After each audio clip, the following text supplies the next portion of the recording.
start it off, here's what we're going to do. I'm going to ask each one of them to just give a little description of their career path so we know where they came from, and then talk about their responsibilities today for their franchise, and then and what their title is and what their responsibilities are. So we're going to start down here with Jerome. Hello, everyone. Happy to be here. Thank you for having me, Claudia. I'm originally from El Paso, Texas, but went El Paso, El Chuco. But I've lived here in Dallas on and off for 30-something years. I'm happy and proud to say that I've worked for 3 of the 5 sports organizations on this panel. Started off as an intern at SMU, and then went to work for the Cowboys for a couple years.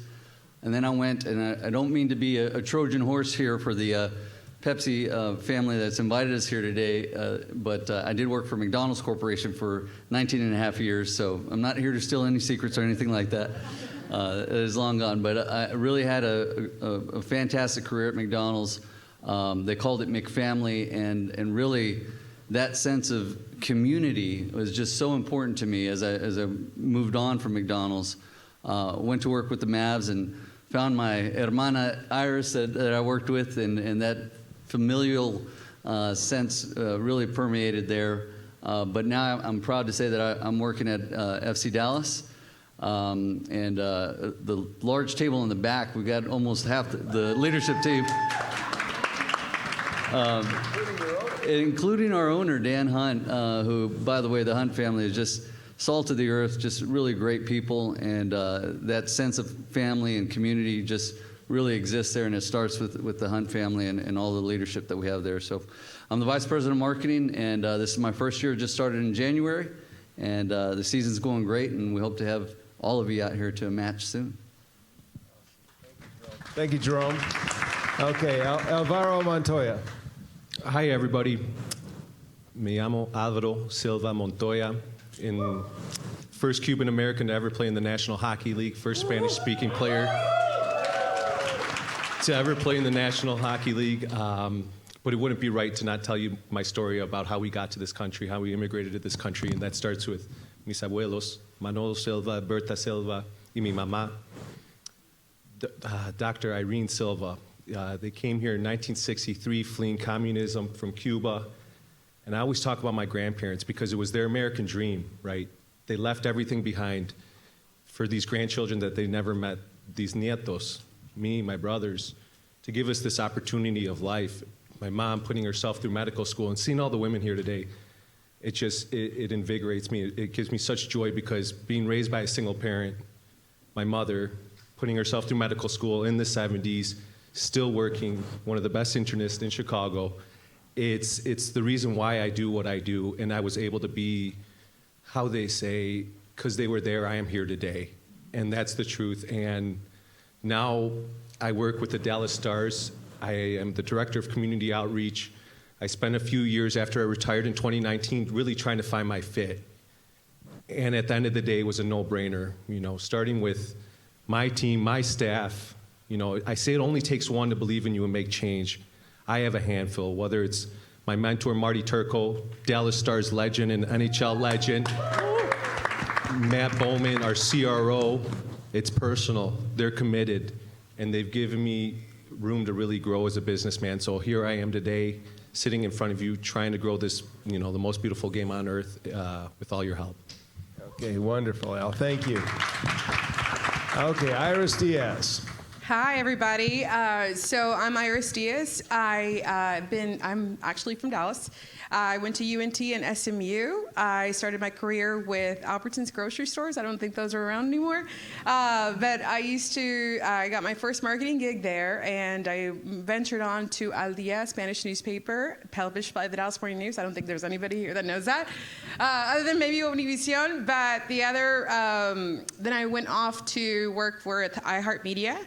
And I was marketing creative director there for Dallas and Fort Worth. And then I moved over to Richard Slerma, where I oversaw all the work for Metro PCS. And then I'm here. This is my first sports gig. I've been with the Dallas Mavs for 4 years. I am the first Latina woman CMO for the Mavs.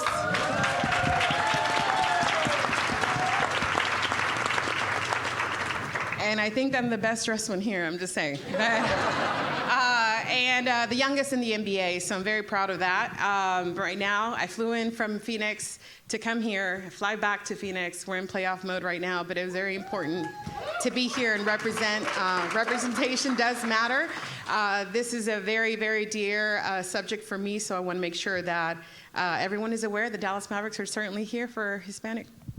All right, awesome. Thanks, Iris. Okay, Rob Sender. Hi there. Thank you so much for having me. Rob Sender, also a Dallas area native originally. I got my career start, really what I like to think a fortunate time when brands were just starting to figure out what social media and digital media was. So I started out on the agency side as a digital strategist, cultural strategist. At that time, all that meant was give it to the 23-year-old kid to run our social account, and sitting there tweeting from an iPhone 3 for blue chip brands. So the world is very different now.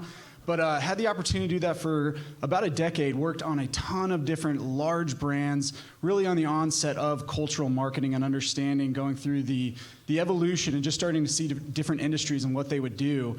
So got to, like I said, work across tech, insurance, and then got to dabble in sports to a large degree. And most recently, I was at Keurig Dr. Pepper working on the brand side of the house.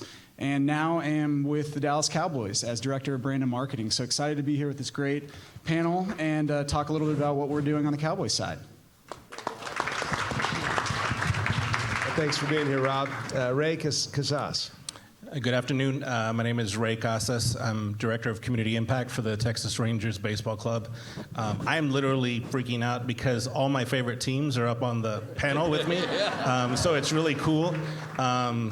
I got started here in the Metroplex. I grew up in Fort Worth, went to school at UT Arlington, worked in the Office of Undergraduate Admissions for about 8 years. My degree's in public policy, so I knew I wanted to work in politics at some point.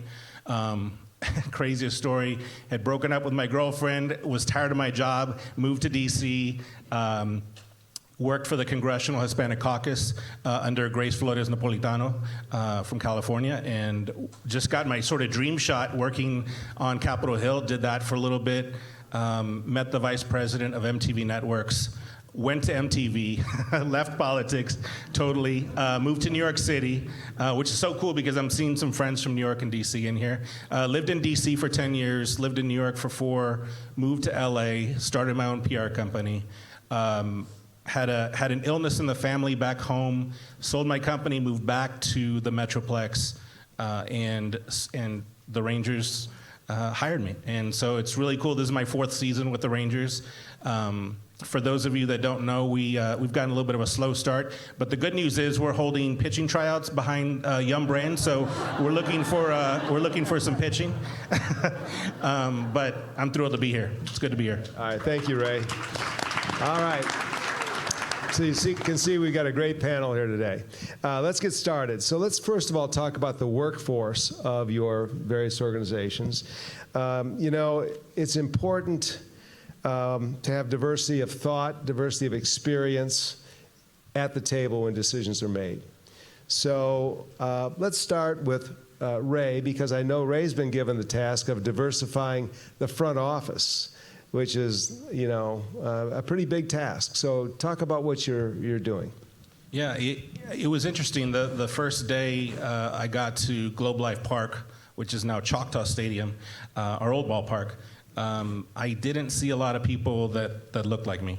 It was a bit disheartening. We had one of the most diverse starting lineups in all of baseball. We had players from Venezuela. We had players from Mexico. We had players from Puerto Rico. But we didn't have a lot of front office executives that looked like me. And that bothered me. And so, after a couple of years of trying to, talk to our executive team, and, I knew that the only way we were going to diversify our front office and diversify Major League Baseball was to create an internal pipeline of talent. Because in Major League Baseball, a lot of people don't ever leave. It's a great gig. Regardless of what department you work in, it's a great gig. So I decided to start a fellowship program called the Charlie Pride Fellowship Program. And for those of you that may or may not know Charlie Pride, he was he was an icon. He was one of the most popular, one of the best-selling country artists, and on top of that, he was an owner of a Major League Baseball team. He was part owner of the Rangers. So in honor of his work, I named this program after Charlie, and unfortunately, 2 months before we launched the program, he passed away. But the program is really geared to bringing juniors and seniors in college, giving them a fresh start, working in a major league front office, and attracting Latinos, people of color, and women. And so we had our first class last year. 3 of the 5 fellows are now working in sports. One of them we hired that starts on May 16th. He'll be in our scouting department. And then we just selected the second class of Charlie Pride Fellows. So that's really how I wanted to make an impact, and that's what we're doing with the Rangers. Wonderful.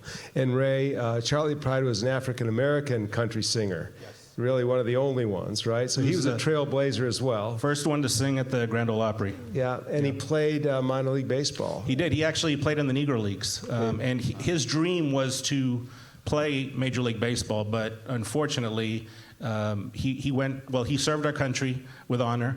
Then when he came back with an injury, so he wasn't able to play. But better than that, he became an owner of a Major League Baseball team. Right. And one of your owners, Neil Liebman, I believe, is the chair of Major League Baseball's Diversity Committee, isn't he? Yes. So, him holding that position, I have to make sure and deliver, for our ball club. So certainly he holds what I do in high regard, and so they get it, they understand, and I appreciate that. Okay, great. Thank you, Ray. Let's go down the line. Rob, how about the diversity of your workforce at the Cowboys? Yeah, the thing I'd probably hit on, being still fairly new, I have so much discovery to still learn, but I'd talk a lot about just how we have we got hit with, just as so many places did, with a lot of resignation, the great resignation. So when I came in December and I walked in basically to the marketing department, we had about a half full bench. So it was, we got to hire. And what I quickly found out that I was very pleased with was our HR process quickly pulled us aside and said, before we get going, we have to look at the data. We want to really understand where we want to go with these hires and understand what it means and what the benefit of a diverse workforce ultimately is. And now, of course, we're fortunate to live in a moment where there is so much of that data that supports that thought, and showing that if you're going to have a team, having a very diverse team is ultimately going to net you in a much better place than if everyone was coming from similar backgrounds, similar, what have you. So that is something, that's a drumbeat that we're hitting really hard right now as we work to fill the bench, because we still have so many open roles and open positions. But I think that's something that I've seen. It's a top-down approach. It comes from the top, and everyone is buying in. So it's really great to see, and it's something we're putting into practice. Okay, great. Thanks, Rob. And Iris, I know the Mavs just won for the second year in a row the award, the NBA award for diversity, equity, and inclusion as a staff, right? Yes. We're very proud of that every single year. I think it's only been 2 years, though. But I will say it starts from the top down, just like you mentioned. It was our owner and our CEO who really started this movement 4 years ago when they saw there was no women in leadership. Now there's 50% of women in leadership. There's now 36% of Latinos, and I'm one of them. And it's not that many. It's a very small family, especially when it comes to the Dallas Mavericks. So for us, it's really important to make sure that it starts from within. It is the employees first. It's not about the marketing that you put out there just to make sure that you switch it into Spanish and you're translating something. It's understanding the culture and educating yourself if you don't know. Ask questions. And that's the biggest thing. We want to make sure that people are aware, because our court is diverse. We have to be diverse. Our fans who show up to the arena are very diverse. And we learned that 2 years ago, especially during COVID, what the things that we had to do, but I'll speak on that later. But the biggest thing is making sure that our employees understand, and being one of 8 Latinos is not enough for me, but I know we'll get there. But eventually, from a company standpoint, we've done strides from 4 years ago to now that you have so many women in leadership. You have more Black and brown people around, understanding what the culture is and what we need to do.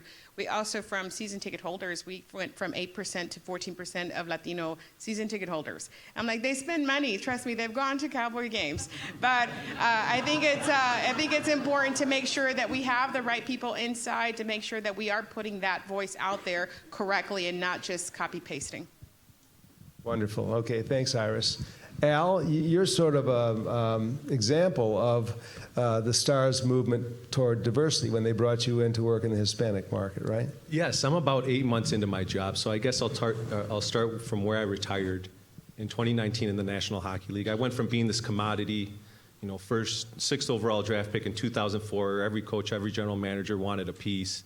But then I retired, and I wasn't part of the Club Bobby, or how they say it, right? I didn't have that network. And let's start with, our game is 94% white, right? And it's a fantastic game, but I knew it was going to take some work and really reaching out and building these relationships and, finding that one that believed in you and finding whether it was personal, whether it made business sense, whatever hat I had to wear that day, I was going to knock on every single door because this game gave me so much. And that's really why I love the work I do, because of what this game has given. And my experience in this game for 99.9% have been amazing.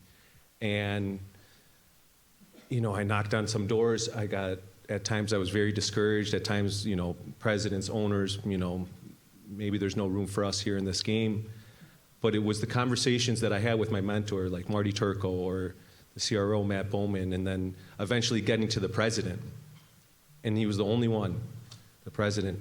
I couldn't get this guy off the phone. Brad Alberts, Alvaro, Al, the things that you can do here, the fans that you can bring in, the perspective that you'll be able to offer. And I'm like, where have you been my whole life? These are the kind of thoughts that it's like, this is what I've been talking about. And I actually attended a conference like this because I had these ideas. I said, we use my platform to really grow this game and connect with this community. And I attended a Hispanic conference, and the data was all there. So I was like, all right, I know where I'm at. I know what I'm doing. Let's find that group. And now we're doing it with the Dallas Stars. I'm also part of a committee at the NHL of underrepresented past and present athletes to really grow this game. And we know we have a lot of work to do. And it's not, it's not just checking a box. It's accelerated growth because we have to do it. Like everyone said today, it's accelerate this. Let's push it forward.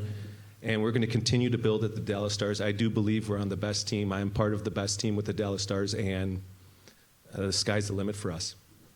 Okay, fantastic. Thanks, Al. And Jerome, how about the diversity of your workforce, and how does it inform your decisions? Sure. So like Ray, most of our first team players at FCDallas are either Hispanic or of Hispanic descent. I would say about a third of the players on our first team are from Latin American countries to Spain, Brazil, Colombia.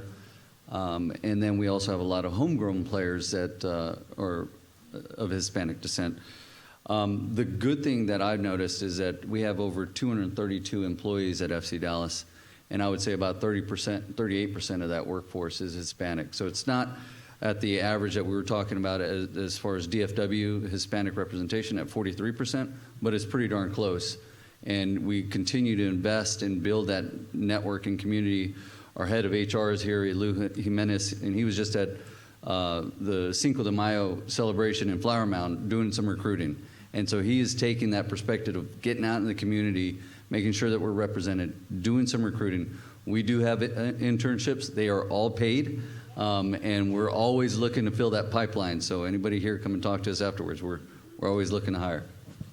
Okay, great. So let's move on to marketing now. How do these great franchises market to the Hispanic audience? And it used to be that, I think Iris made mention of this, used to translate an English ad into Spanish and said that was marketing to the Spanish audience.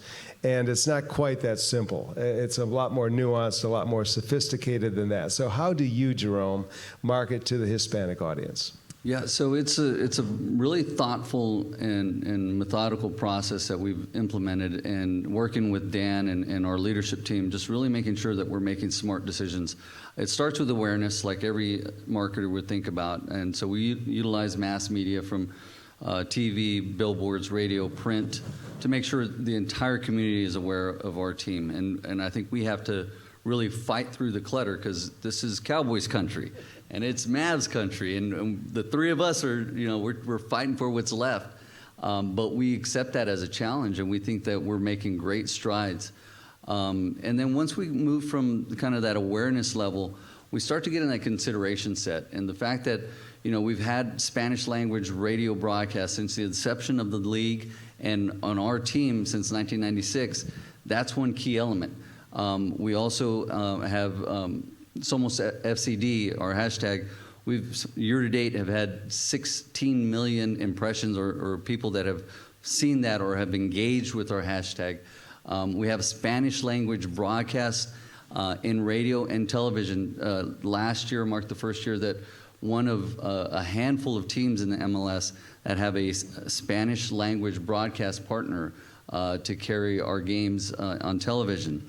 And so we're very proud of that. But the fact that we continue to evolve and we continue to look at ways to reach out and connect with our Hispanic community, but then also when we get down to the conversion at the bottom of the funnel, how do we get people to actually buy tickets? Well, I came in and I was like, all right, we're going to do 50% Hispanic or Spanish language, 50% English language. And we noticed that we were effective, but we weren't as effective. And so we made an adjustment. We started serving more ads to Hispanic profiled individuals that were bilingual. And we saw more of an uptake on ticket sales. So we're constantly learning, trying to make sure that we're wise with our media investment. But it takes a village, and I think it's great working with this organization because we look at all the data points to make sure that we're moving in the right direction. Do you, Jerome, segment sort of the Mexican American community from the Central American community? How do you do that? So it's interesting because we were talking about this off stage about the Hispanic consumers and the Mexican consumers that the Stars are tapping into. That's big, that's bold, that's a great decision. For us, there is a huge El Salvadorian contingent here, and we've had matches at Toyota Stadium where it is sold out, and El Salvador is there, and so it's like we understand we've got to think. I'm of Mexican descent.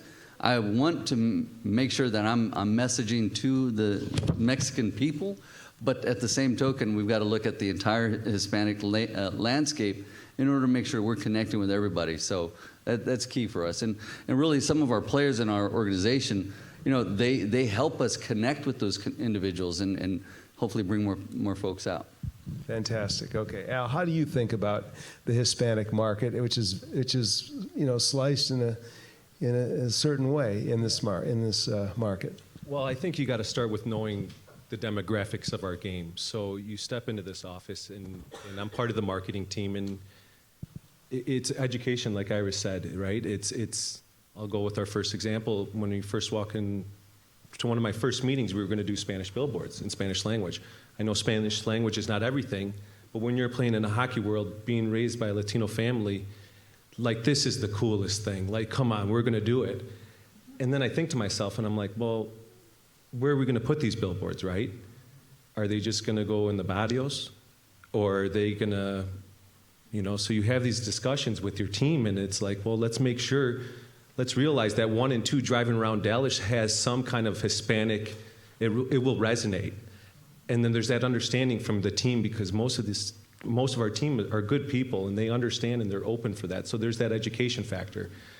And then I move on. We've done partnerships this year that have been fantastic, like influencer partnerships,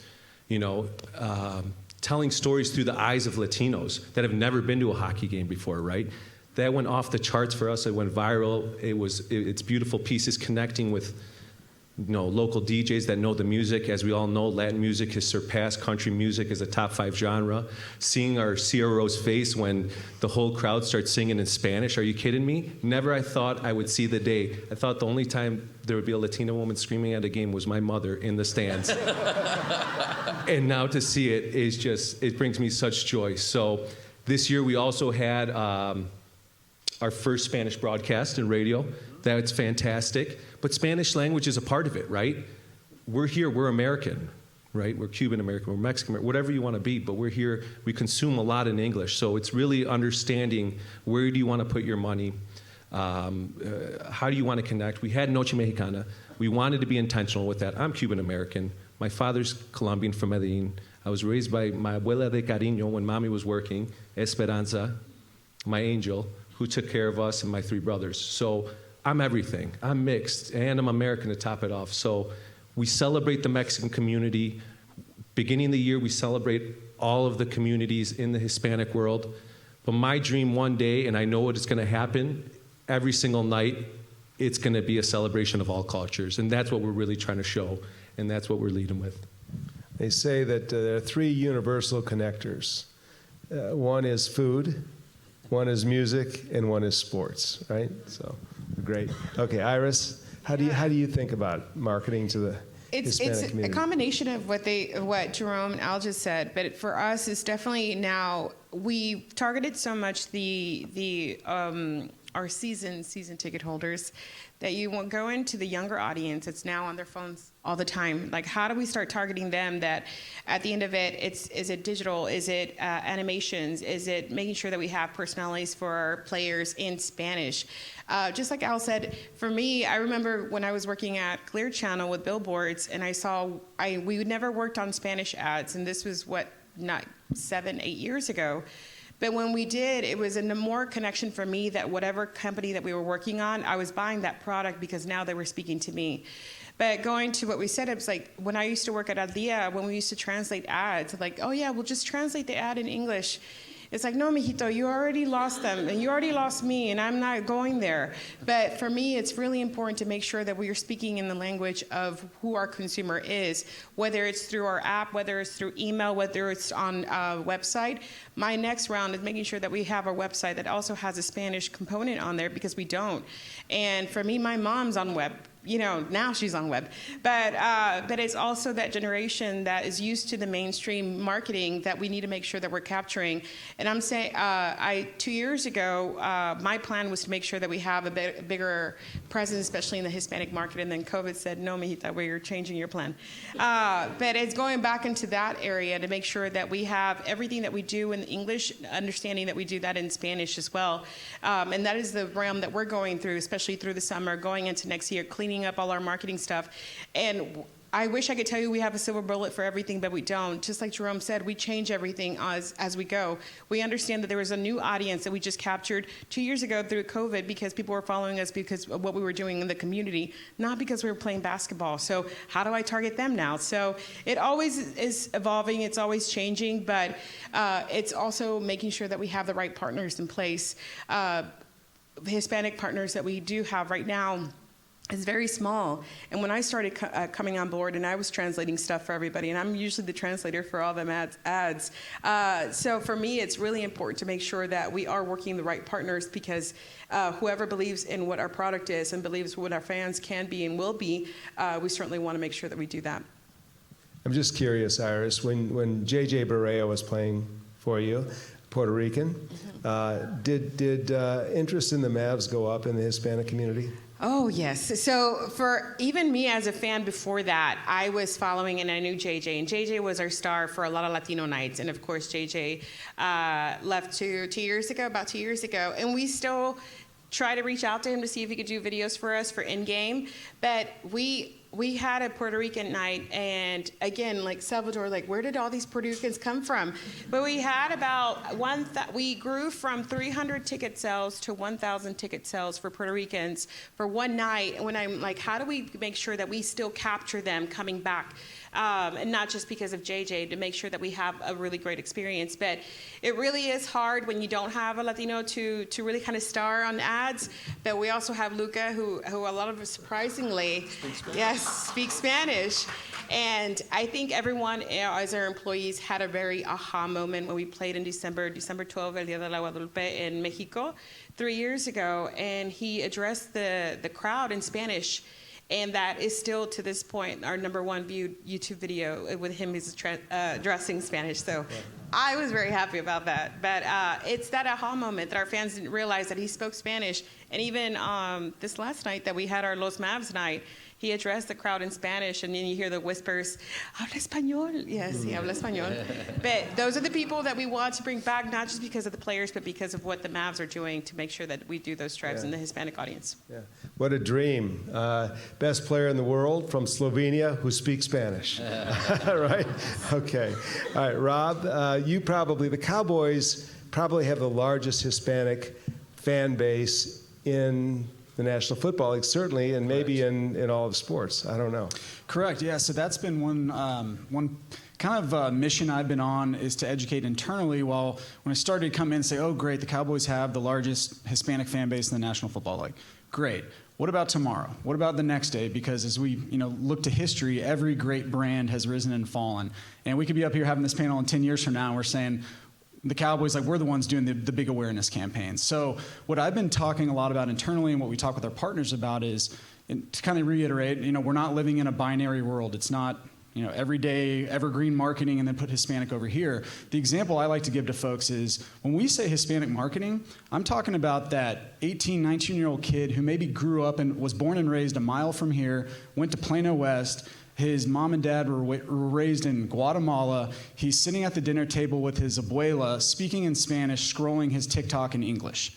I'm like, that's the diverse next generation. And that's a big thing we're talking about, is how do we build that next generation of fans, knowing that the next generation is by far and away the most diverse generation that we've ever seen. So that's something that we're trying to integrate into everything we do. It's not as much, of course, we're doing, just like everyone up here, we're doing a lot of media mediums, but a lot of our programs and what we're doing in the community with youth camps, and what we're doing later this month, partnering with Mex Tour and bringing that match to AT&T Stadium. That's something we really want to associate ourselves with and put our brand alongside, so that we can continue to build that next generation and be relevant with.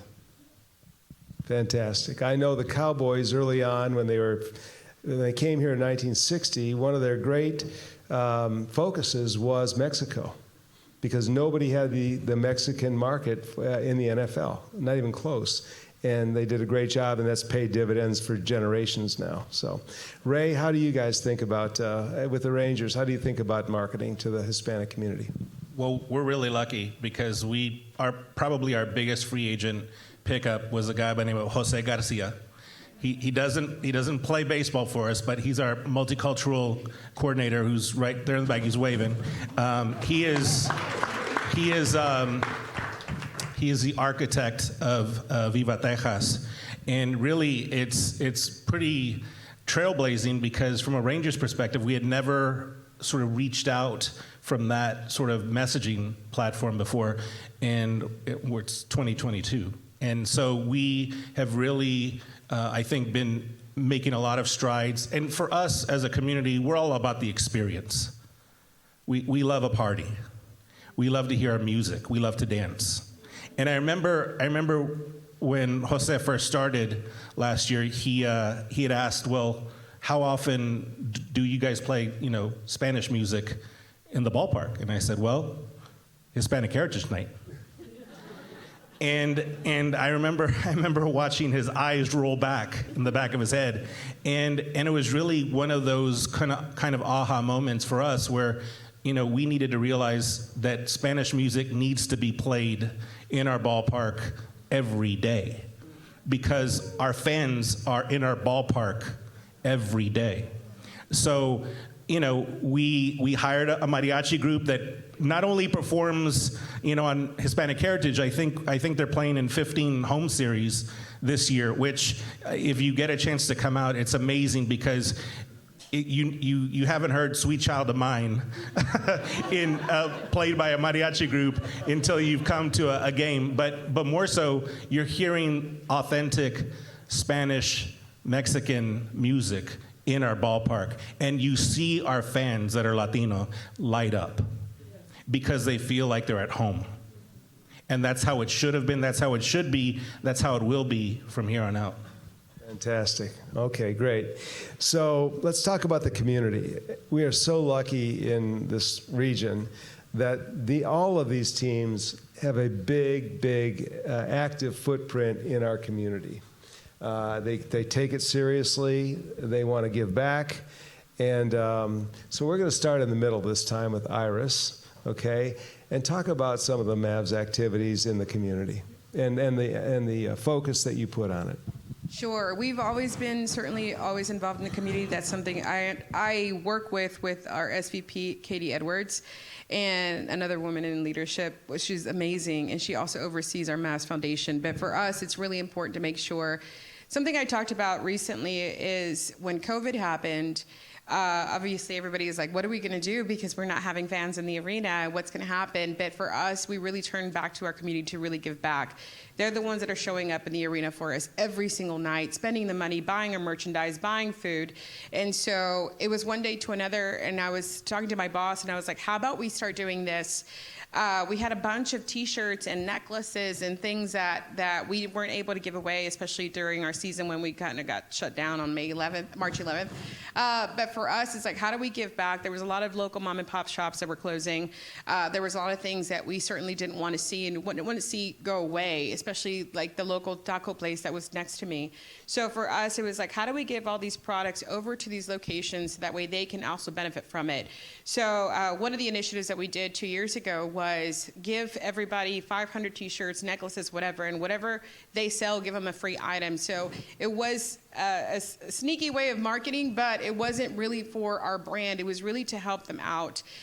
During that time, we started going back into donating food to schools. It was also the time that it was a aha moment for me. Didn't know a lot of the schools and a lot of the kids, that was the only time they were actually eating in school. So how do we give food back to the community? How do we donate to the healthcare workers? How do we give them time back because they were all working 24/7? The biggest thing for us, it definitely starts from the top down, and I hope everyone hears that because it is true.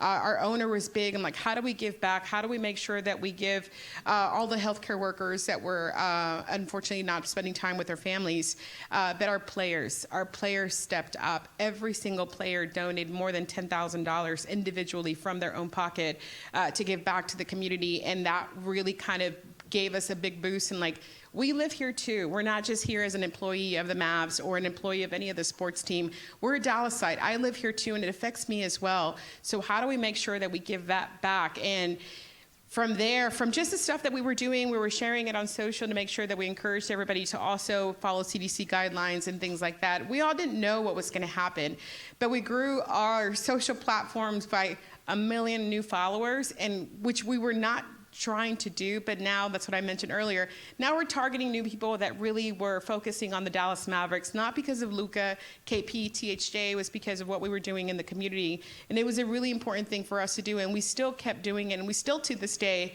still do it. So we donate, we're always giving back to schools. Education is very big on our pillars. So that's one area that we're also focused on. Even going to speak so people see and hear you is something really important to do. Even if you're not giving any money, or if you're not showing up, show up for them. Show up and speak for them. So I think that was one of the biggest things for us, and we do a lot more. I mean, if you go to Mavs.com, you'll see a lot of photos, but our mascots were showing up to schools. Our mascots were showing up to healthcare work, excuse me, to hospitals, and just giving some life back to some of the people that were really there. And it was a very sad times, but it was also a really great time for us to really kind of come together and say, this is who we are. This is what we represent. I'm just Iris as Dallas. We're not here as Mavs. It just happened to be the one thing that marketers don't want to hear is like our brand was second during that time, but it was the perfect time to be second. Fantastic. Well, thanks for what you did during that tough time. Jerome, I know you have a program called Homegrown Partners. So can you tell us about that? Sure. And actually, Megan Miller is here, who heads that up for us at the organization. Really, there's a couple things we do. One is our FCDallas Foundation, which is charged with creating positive economic and social impacts in the community. And through that organization, we've partnered with Goals, which is guys and gals operating as leaders. And so we've built 9 mini pitches throughout the DFW community that are valued at over $1.7 million that help kids in needs of English as a second language and kids that are at risk. So Brooke is here, and she's a main leader in that organization. Yeah, Brooke, go ahead and stand up. Yeah, she's waving back there. So that's one piece. But as you mentioned, the Homegrown Partners is a really cool initiative that started last year, where we have 5 either minority-owned businesses that we put through this program, and they are screened, they're interviewed. Megan does a lot of that legwork and works with Dan, works with the leadership team, identifies 5 potential businesses that will work with us. they enjoy the benefits of a paid sponsorship with FCDallas. And then through that, we've had one successful partner that actually this year has gone on to become a full paid partner with FCDallas because of the success that they've enjoyed with our relationship. So, and they're a Hispanic company. It's Casa M Spice, and it's really good stuff. They're going to be, and they sell product at our stadium for the games. Fantastic. Okay, Al, what are the Stars doing in the community? You know, speaking as a player and knowing all the great things that hockey's done, I've always said it, hockey always gives back. And on the player side, the hospital visits, reading books to kids, whatever it may be, we've given our time. But my first aha moment when I got here, Dale, was the luncheon that we did, or that I was a part of for St. Philip's.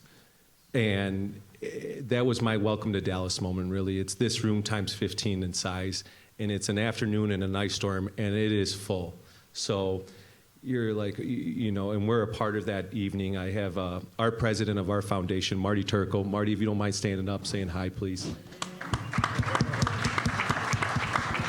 A big reason why we do these things because of the leaders in our groups that are committed to this. So I'm fairly new, but we have committed to this legacy project with St. Philip's, $2 million over 5 years. And it's not just here, take the money, see you later. We're there every other week. We're there, you know, whether it's filling the pantry, helping out the kids, whatever it may be, building that relationship because it's important to us and we're good citizens. And then to go on and say more, the stuff that I've seen while I've been here as a community outreach director and being intentional in this community. You know, we went down to El Paso and played a preseason game this year. I said, you know what, let's go take hockey to them. You know, these kids have probably never seen hockey. Forget about it. We jumped on this ice. There's Diaz, there's Gonzalez, there's Gomez. They're flying around. We're not taking hockey to them. They love this game, right? And it just shows me that we're in the right place, that we're doing the right things. And then another one was, you know, I was talking to Andre last night, and we invited this Latin American hockey tournament here. Picture this. Team from Brazil, Argentina, Puerto Rico, Colombia, and there's one more I'm missing. Mexico no vino. No, they should have been there. Long story. And they don't have ice rinks, but they have a love for sport, right? They have a love for sport. They play on rollerblades. So what do we have? We have rinks. How can we help this transpire? How can we, you know, help out? So these teams flew in, all these players you can imagine from all these countries flying in here, and we hosted a tournament. We donated the ice, the transportation. They felt like NHL athletes. They were treated like professionals, and now they know there's space for them. And this is something that we hope to continue to do, the intentionality of connecting in this community. Like I said before, we have to accelerate this growth. It's not just checking the box, it's being intentional. And with what leadership has done at the Dallas Stars, I'm telling you, I said it last night, I still believe the best player in our game hasn't been born yet. The same way, you include more, you're going to get better. You keep doing that, and we're going to keep going that same way because of our leadership. Fantastic. Thank you, Al. Ray, I know the Rangers do an awful lot in the community.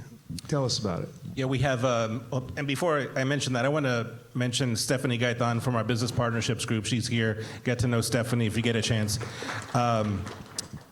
So we've been in West Dallas for the last 6 years. We built an absolutely beautiful youth academy, our Texas Rangers Baseball Youth Academy, right off of Hampton and I-30, about 2 blocks east of Pinkston High School. We built there on purpose. It was with intention that we built with the Dallas Housing Authority. I would say about 68% of our kids that come through are Latino, 22% are African American. When kids come to our academy and we teach them, we give them instruction on baseball and softball, they don't pay a dime. We want kids to re-engage with baseball because we know that it's become a very expensive sport. Unless you are on a travel team or unless you're getting private lessons from pitchers or hitters, by the time kids get to high school, they're kind of phased out, if they're trying to compete. And that should not happen. At the end of the day, baseball is a kid's game. As adults, we get to play and we get to, entertain, but at the end of the day, this is a kids game. So we want to make sure that we're providing these opportunities for kids here in Dallas. It is my passion, it is my mission to bring an academy to Fort Worth, which is what I'm working on right now. It will be the first Major League Baseball team to have 2 academies. It really starts with in the neighborhood and bringing these opportunities to the neighborhood. Great. And Rob, the Cowboys are known for the Salvation Army. The kettle on Thanksgiving Day kicks off the season. Nationally, they're known for that, but I know you do a lot more in the community too. Definitely, and this is actually something it's very personal to me, and I talk a lot when people say, why did you go join the Cowboys? And it's, of course, as a brand marketer, it's nice to work for a brand like the Cowboys, but we have all across the organization, in the Star, just a few miles north of here, it's written all over, and it says it's a privilege to play, coach, and work for the Cowboys. And the purpose behind that is really about the impact that we are expected and that we hold ourselves and our colleagues to go out and truly make that difference in the community. So as Iris said, I could spend hours and go through a laundry list there's a lot of really great initiatives touching the community in a lot of different ways. One that I'm personally working on that I love that Ray and I were talking about before, the youth academies and youth camps for the Cowboys are a huge initiative for us. And we do those all over, and we're working on expanding those. We're expanding them down into San Antonio, into the Valley, and now with our marketing rights for Mexico, we're working on expanding youth camps into Mexico itself as well. So I think that's a way that we can really touch a lot of communities, a lot of kids, and continue to expand that presence. So there's a ton going on, but the thing that excites me the most is just the platform we have, and really the level of that everyone expects that you actually leverage that platform to get out and make that difference. Fantastic. Okay. All right, last point. I'm getting a flashing 000 in front of me. Last point is this. One of the things that we work on at the Dallas Regional Chamber all day, every day, is the talent pipeline. Because companies need good workers, people need good jobs, right? So this is your opportunity here. If you have any openings in any of your departments, speak now, and then maybe there's somebody out there who could fill that role for you. I'd pass the microphone to Dan Hunt on that. No, we're always looking for talent, and like I said, we've got a long list of paid internships opportunities, but every one of us here on the panel has started in some capacity with the sports team, if that's your passion. I saw Jerry Maguire at the movies, and I played basketball in high school and college, and I was like, I want to do that. And I would just say, if there's something that's you're passionate about, go for it. Let us know. Yeah, for me, I go back to the committee I'm on at the NHL, and one of the first questions the executive asked were, why do you think more underrepresented communities don't apply for jobs here? And it's, well, look at the top. If you can't see yourself in the organization, if you can't see yourself in a leadership position, why is someone who just busted their butt through school, going to join these ranks? So, for me, I feel like every day I'm breaking the mold. I am, changing the face of what a hockey culture should look like. And for that, I think we're going to continue to grow and be intentional in these communities and with the help of everybody. Iris? Yeah, no, agree.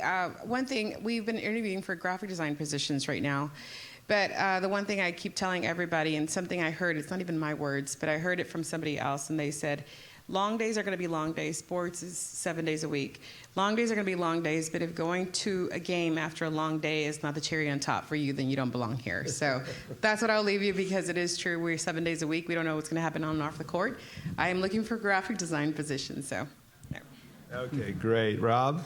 Yeah, I actually have, it's not even posted yet. As of this morning, we're going to post a role for, I was just mentioning the youth academies, a coordinator position to really help start to run those. So we're going to be looking for a highly energetic, someone who's willing to work 8 days a week, and really sink their teeth into it, touch the community in a variety of ways. So we'll post that one pretty soon. And that's probably the one that comes to mind the most. Okay, Ray? Yeah, I touched on the Charlie Pride Fellowship Program. It is paid. I should have mentioned that also. It's a 10-week program. It's intensive with a 3-department rotation. I sort of share that gospel with all the college students, and I work with HSIs and HBCUs.